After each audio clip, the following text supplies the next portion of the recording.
เท่าได้พอเอาเสาตัวมันสั้นมันบ่เม็ดปลายเนาะเม็ด30แปดครึ่งแล้วเอาตัวสั้นบ่นี่ตัวยาวก็มีอยู่ตัวยาวนี่ครับยาวนิดนึงยาวกับบลื่นกันนั่น60ป้ายนี่คันเอาซ้ำนี่เบิดมันก็โอเคแล้ว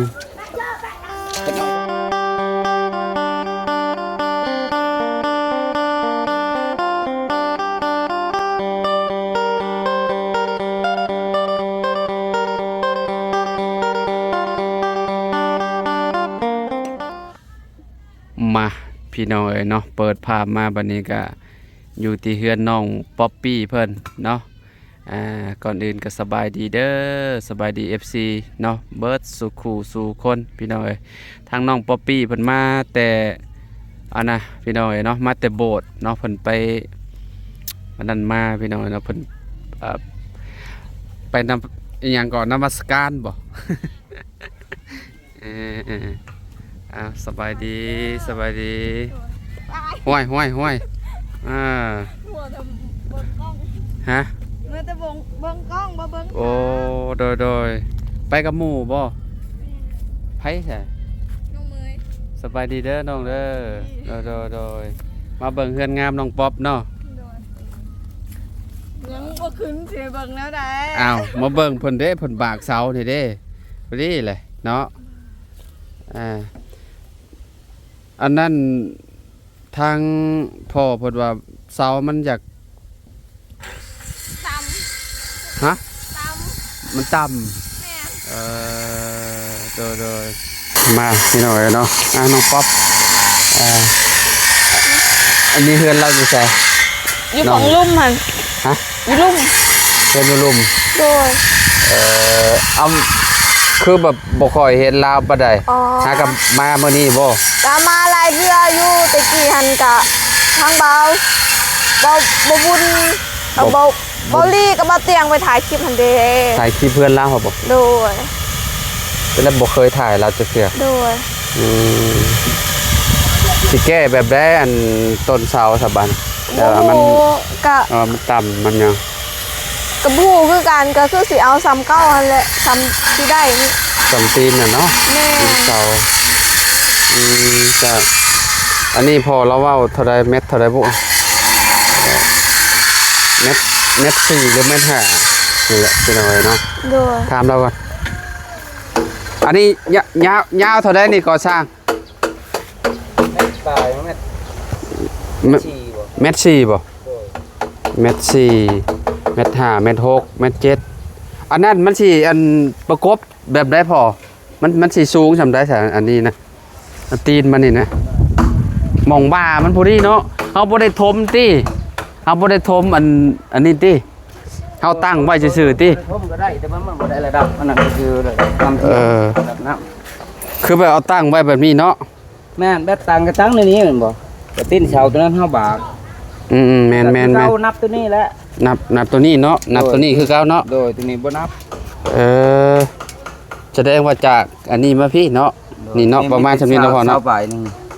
ประมาณ20เท่าได้นี่23เซนจมุนปฐมนี่มองนี่เฮงมาว่าเนาะบ่ที่แท้กับมันขึ้นพี่แล้วท่านเจ้าเดือนสมปฐมกับปฐมสมุนว่าป๊อป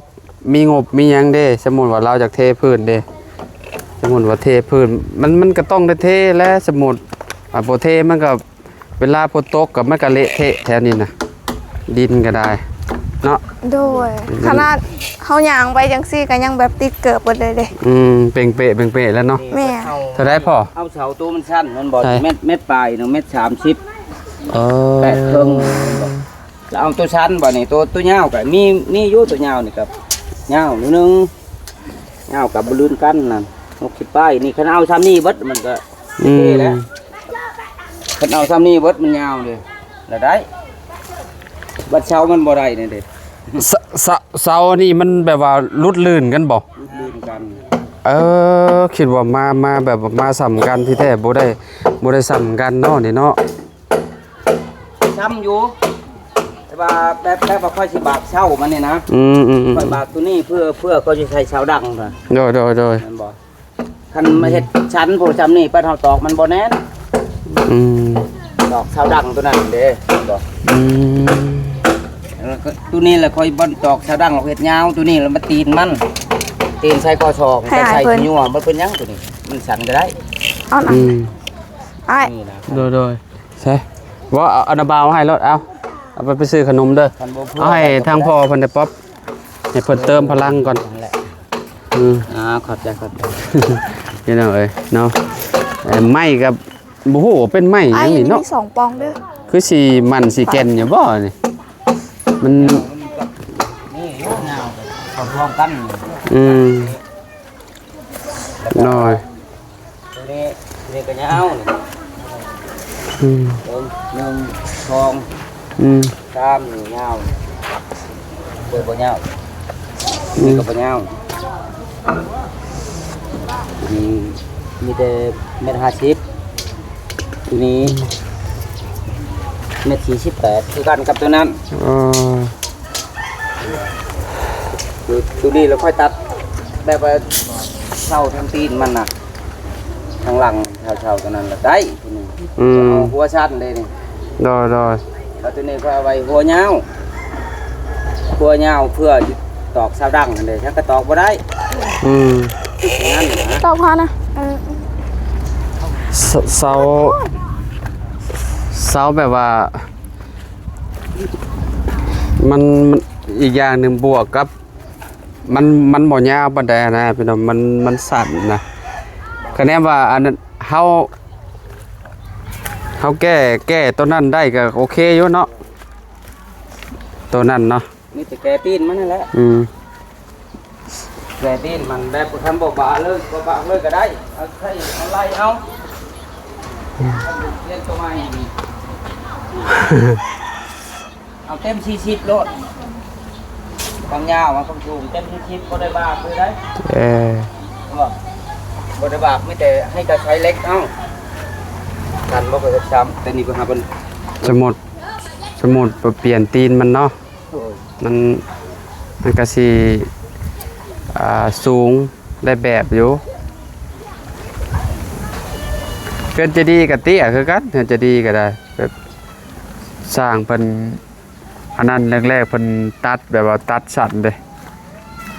คำนวณเพิ่นคำนวณผิดเด้มันลดบ่ได้แบบปานใดเวลาเทพื้นเด้อหัวซนเวลาอันเฮาเข้ากองตารางย่างก็ขนาดโตซำน้องป๊อบในสูงเท่าใดป๊อบ1.50 เมตร50ก็ยังซนได้พี่น้องเอ้ยเนาะ เบิ่งมีคอยเสริมอีกละ1.60ก็พอได้อยู่ เจ้าเพิ่มเกิบเข้าไปก็ประมาณ5เซนเลย แม่นจังน้อยคอยก็ต่ำคือกันล่ะบ่ สมมุติว่าเจ้าเมตร50เนาะเข้าไปเจ้าบ่เสิร์ฟเกิบกับบ่ซดเนาะก็ได้อยู่คือแบบค่อยเข้านี่ค่อยก็สิก้มแน่น้อยนึงพี่น้องก้มเนาะ ด้วย คือตอนนี้งบยังมาครบเลยเนาะทางน้องป๊อปเนาะ ด้วย แสดงว่าเฮือนนี่เจ้าสิกั้น2ห้องบ่เคยได้เห็นในคลิปว่าจะกั้น2ห้อง ด้วย พอสิกั้นให้เจ้าห้องนึง ด้วยแล้วก็ให้น้องสายนำ น้องชาย ด้วย ผู้ใหญ่นะ แม่น ห่วยคิดว่าอันกั้นให้แม่ใช่ดอกโมเมนต์บ่ บ่แม่นบางเทื่อก็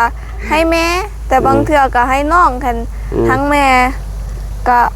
คือสินอนห้องนึงเพราะว่าน้องชายบางเทื่อก็นอนเฮือนแน่บางเทื่อก็นอนเฮือนหมู่นะ ไปเฮ็ดเวียกแล้วบ่ ก็เพิ่นมาเฮือนแล้ว เพราะว่าเบิดแล้วก็มาเฮือนมีก็ไปอีก เอาจักมื้อไปเฮ็ดเท่านึง ก็แล้วแต่เวียกหลายเวียกน้อยนะเฮาก็กำหนดบ่ได้คือกัน อืม คันบางเทื่อมีเวียกหลายแม่นบ่ ไปมานั่งพี่เนาะพากันยืนเว้ากันอยู่ที่ไหนต่อพี่มานั่งอยู่มุมนั่นก็ได้ป๊อปปะเรื่องเฮือนเป็นจะได้อันมื้อใดยกมื้อใดยอ มื้อวันพุธ ฮะ ก็ไอ้บอกว่างามมื้อวันพุธเด้คันบ่ได้คัด วันพุธบ่ โดยคันบ่ได้คัดค้านอีหยังก็วันพุธ แต่ถ้า โอเค คัน วันพุธเนาะ โดย โอเคมืองามพี่น้องเอ้ยเนาะเล็กๆอันน่ะคือซุมลาวว่าสิหยุดว่ะหยุดจนฮอดวันจันทร์ว่ะ แม่น มื้อนี้สงสัยเห็นเบาเสียงโทร หาซุมลาวบ่ บ่ฮู้คือกัน ก็ดีคือกันได้ซุมลาวมาเฮ็ดมันก็อันสิได้ไว้เนาะ แม่ ได้ช่วงได้ทันเวลานะพี่น้อง เพราะว่างบพอเด้ตอนท่านละงบบ่พอถึงเฮาสิแบบเฮ็ดไว้โพดก็เฮาก็ย่านในอุกใจว่า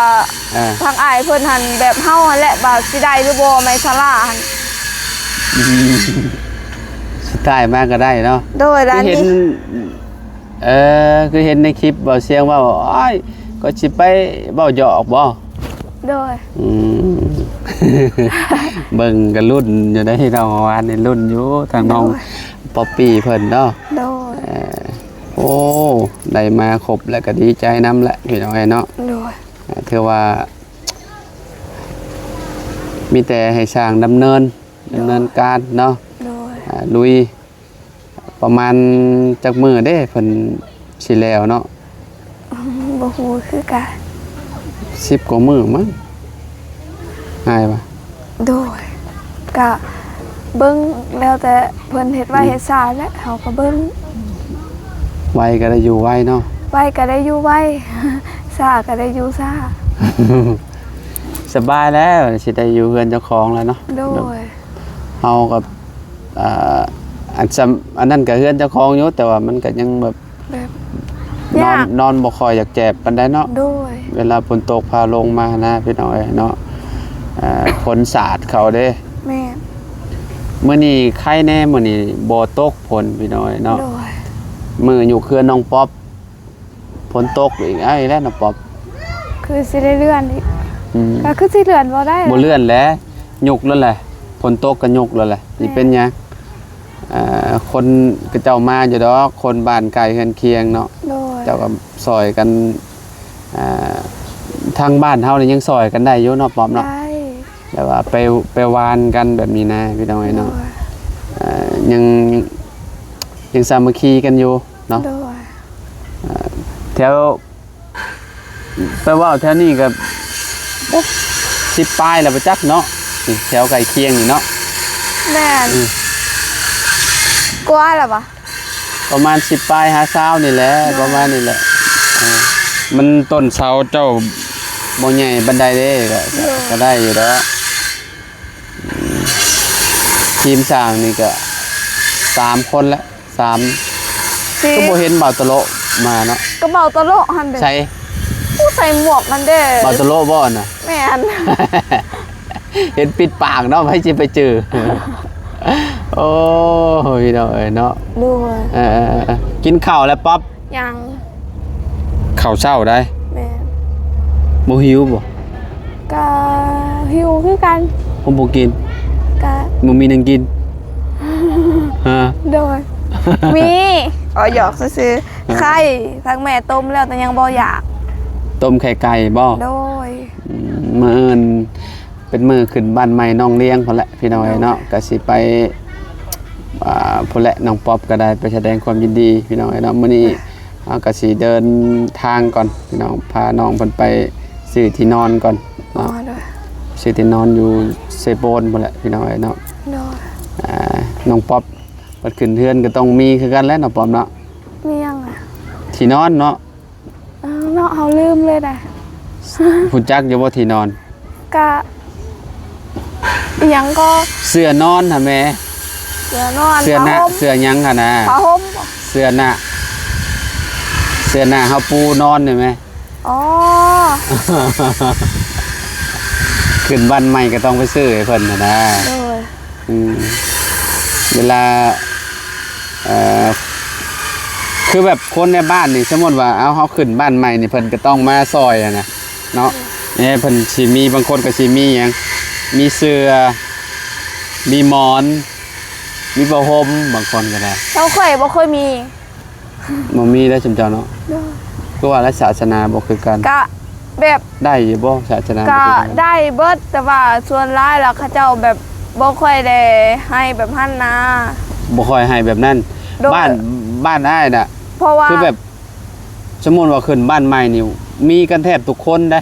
อันนี้หันบ่ค่อยมีบางคนเขาเจ้าเอาเงินแล้วก็แล้ว อืม บ่ค่อยได้ซื้อหันน้อยคนเลยซื้อให้เฮานะแต่ก็ซื้อได้อยู่แต่ เฮาก็คือกันแม่นบ่ไป เงินก็ อาไป ส่วนหนึงเงินก็ผูกขอบผูกแขนอันนี้แบบว่าต่างซอยกันเด้แบบว่าเฮาขึ้นบ้านใหม่ครับบางทีเฮาบ่มีหยังเด้ก็เจ้าก็สิมาซอยแบบคือขึ้นเฮือนข่อยคือกันนี่เป็นคนในบ้านเนี่ยก็เจ้าสิให้รถบางคนก็ให้หมอนใบหนึงหรือว่า2ใบ บ่ อ่า อยู่บ้านข่อยละบ่มีดอกก็10,000นี่ซื่อ อืมแตกต่างกันอยู่ซะเนาะ ๆด้วย พี่น้อง ขนาดงานแต่งก็ยังบ่มีเด้ งานแต่ง แบบเฮาแต่งจังซี่แล้วเขาเจ้าแบบมาเฮือนเฮาหั่นนะ อืม ก็ยังบ่มีสินมีหยังก็บ่ค่อยได้มี โดย เฮาก็คือกันบ่แม่นว่ามีแต่เขาเจ้าคือบ าง กัน ที เบิด แบบคนเฮาบ่มีเนาะ โดย แบบว่ามีแต่ผูกแขนซื่อๆเนาะ โดย แล้ว เพราะ ก็ ว่า ซอยเงินซื่อๆเนาะ เพราะว่าเคยแล้วเนาะ อืม แบบหมู่บ้านอื่นเขาเจ้าก็เน้นแบบเอาเครื่องเอาของจังซี่แล้วเวลาป้อบักลายเป็นกองปุ่นค่อยไปเฮือน อันนั้นเฮือนน้าบ่าวเขาอยู่บ้านหันเขาเจ้ามาแบบเป็นงานแต่งดิเนาะเขาเจ้าบางคนก็เอามอนบางคนก็เอาเบียร์เป็นเกตแล้วบางคนก็เอาผ้าห่มลาย แล้วก็มีทางเตียงนอนหั่นน่ะ โดย โตพับอันน่ะคอยบ่ฮู้เอิ้น แต่อยู่บ้านคอยบ่ เสื้ มี อ บ่ แบบว่ามันเป็นโตะแบบพับแม่นบ่ แม่น เออ เห็นบ่สมัยตะกี้เขาเจ้านิยมใส่บักหลายๆนะ เสื้อปูนอนน่ะเด้เอาหนุนหยัดแต่เด้งิ้ว แม่น งิ้วอะ แล้ว พี่น้องเอ้ยเนาะ เด้อ เพิ่นสิเอางิ้วหยัดแล้วก็เอาเวลาเฮาอย่านอนเฮาก็พับ แม่ มันมีซ้อมพับเนาะ โดย อืมอันนี้สิไปซื้อแบบเป็นที่นอนแบบว่ากระเจ้าอ่าพับเมียนคือกันนั่นแหละอันนี้ก็ได้ แต่แบบมันใหญ่เด้ มันนอนได้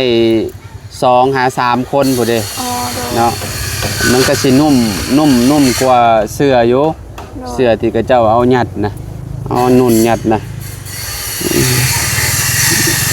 ขึ้นบ้านใหม่น้องป๊อปนี่ก็บ่ฮู้บ่เป็นหยังติเนาะเข้าพรรษาก็ได้เนาะแบบว่าสมมุติว่าขึ้นบ้านเจ้าเนาะบ่ได้ถือเนาะ ก็บ่ฮู้คือกันเฮาถามก่อนเนาะ ขึ้นได้แล้ววะขึ้นได้ที่ศาสนาชุมเจ้าบ่ได้ถือเด้ ก็บ่ฮู้เฮาถามก่อน สมมุติว่าเข้าพรรษาอยู่พุทธนี่คือว่าแบบเพิ่นสิอันนั้นไว้ก่อนได้หยุดเม่นก่อนได้เพิ่นบ่ขึ้นได้ เดือน8บ่ นี่แหละเดือนใกล้สิเบิดนี่เด้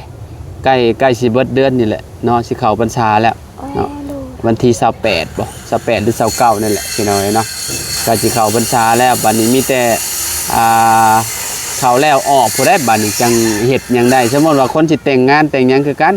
เขตชุมายนะ โดย คือเจ้าออกพรรษาก่อนเนาะประมาณเดือน11พุ่นแหล้วออกพรรษา อ๋อโดย 11 52พุ่นแหล้ว อ๋อโดย บัดนี้ก็แต่งงานได้บัดนี้ขึ้นเฮือนขึ้นศาลได้ขึ้นบ้านใหม่ได้คะแนนไปสิขอลูกขอเมียก็ช่วงนี้ก็เจ้าบ่ขอมันจะเข้าพรรษาเลยเด้แบบนั้นได้บ่ฮู้แหละชุมเจ้าแบบว่า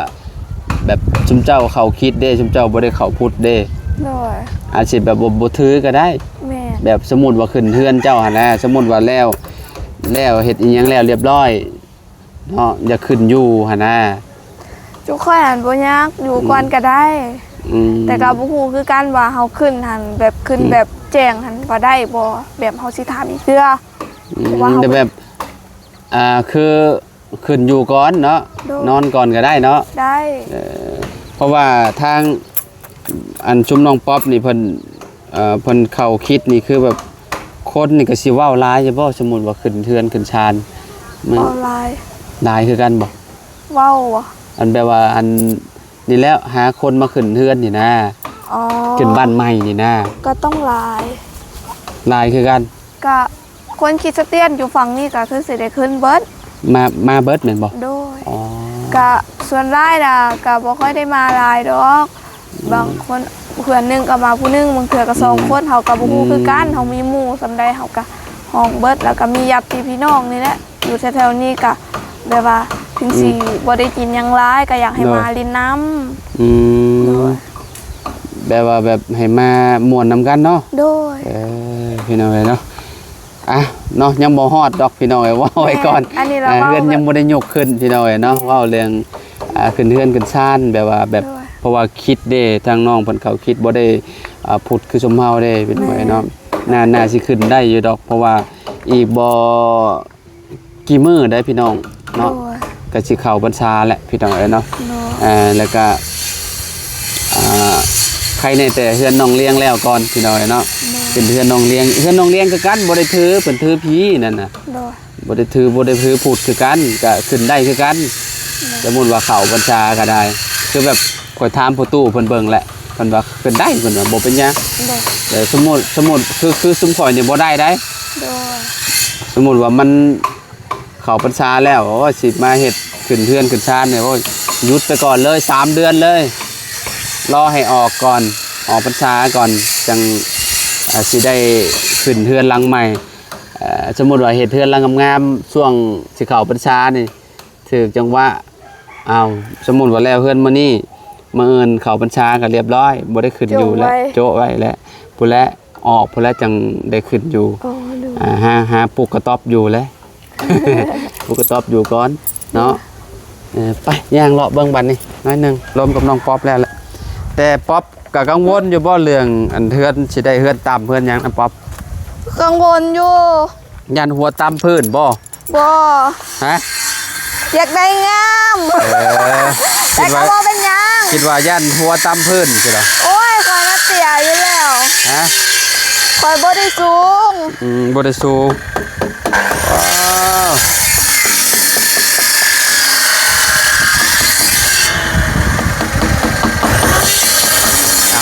ได้จากต้นละ1 2 3ต้นที่4ต้นที่5กำลังปาดเมื่อนี้น่าสิแล้วเนาะแล้วบ่บาตะโลสบายดีเด้อโดยสบายดีโอ้ยันขี้พุ่นเข้าปากเนาะจะได้เมื่อยอยู่ป่ะธรรมดาเนาะพอเห็ดอยู่เนาะพอเห็ดอยู่เฮือนเราหลังงามได้ป๊อบเห็นอยู่ป่ะเฮือนเราเห็นบาตะโลนี่บ่เคยเห็นบ่ได้เบิ่งคลิปบ่คลิปเบาจันนะบ่ได้เบิ่งงามเด้อเฮือนจ้ะเนาะหาเบิ่งแต่คลิปเจ้าของจะเบิ่งแต่เจ้าของเบิ่งได้กว่าคนอื่นก็ได้เนาะบาตะโลแล้วก็ต้องเลี้ยง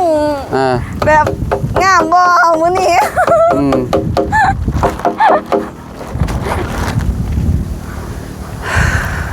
เบิ่งน้อยเดียวเพราะว่าบ่ได้เบิ่งหลายก็เลยบ่ฮู้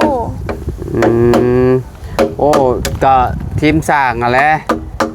เราสร้างให้เนาะจักเสาเพิ่นทีมงานละเอียดได้เฮือนเราบ่อ้ายเฮือนอ้ายเพิ่นจักเสา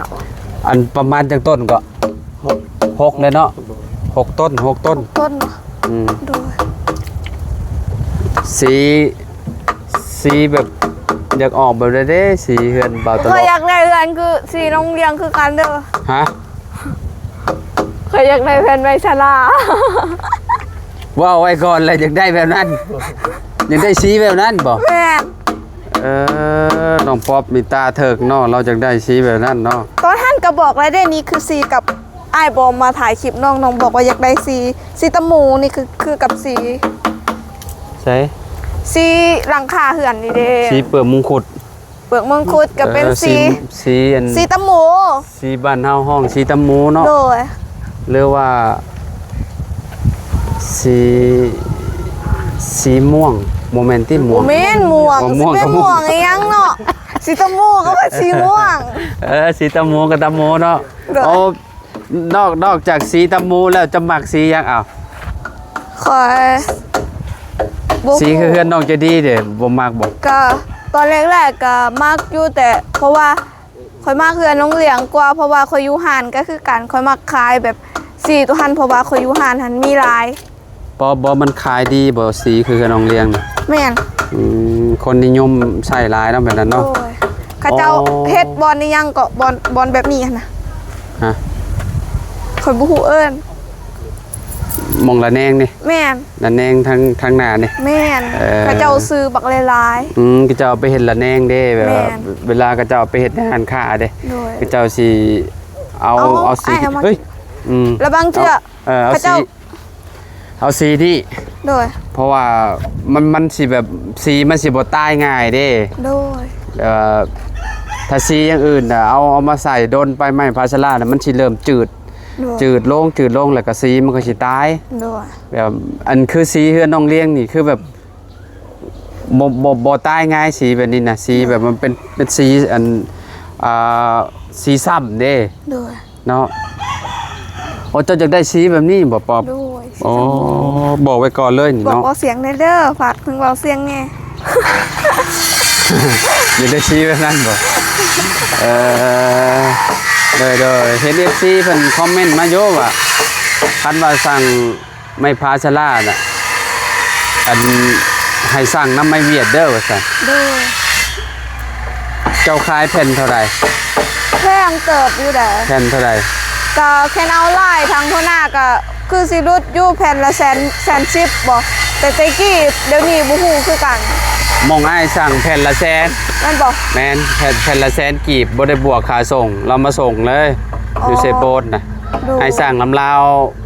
เฮ็ดเทือนใจดีเฮ็ดเทือนอันน้องเลี้ยงน่ะอ้ายก็สั่งน้ำลาวหั่นแหละ อ๋ออันนี้บ่ฮู้คือกันแต่ บ่ฮู้ ว่า และอันนี้บ่ฮู้ว่าบ่าวเสียงเพิ่นสิสั่งอยู่ไสนะพี่น้องเพราะว่างบทางเฮาบ่ได้มีเด้คันว่าทางเฮามีเฮาก็บ่ยากเขาสิสั่งให้น้อง เขา ป๊อป ผมก็ อ้ายสิสั่งให้เจ้าอยู่หั่นเลยคะแนนว่าเจ้าคะแนนว่างบน้ำข่อยมีหั่นนะ โดย แต่ว่าอันนี้ทางหมู่บ่ฮู้ว่าหมู่เพิ่นสิสั่งทางใดก็ถ้าเบิ่งน้ำหมู่พุ่นแหละพี่น้อยเนาะ โดย ถ้าสั่งน้ำไอเวียดก็สิได้แผ่นละ100,000กีบเนาะคันว่าสั่งอยู่แถวนี้กับแผ่นละ110,000คือว่าแหละพี่น้อย แต่ เนาะ ก็ถามทางเอื้อยเพิ่นเบิ่งก็คือสิรุดได้อยู่แล้วบ่เนาะ จักแล้เจ้า ออนไลน์ เคยอันเฮ็ดเวียกน้ำเพิ่นเด้ โดย หรือว่าเพิ่นอาจสิรุดให้ก็ได้ โดย เนาะก็ถ้าเบิ่งน้ำกันพี่น้อยเนาะบัดนี้เดี๋ยวเดินทางไปหาทาง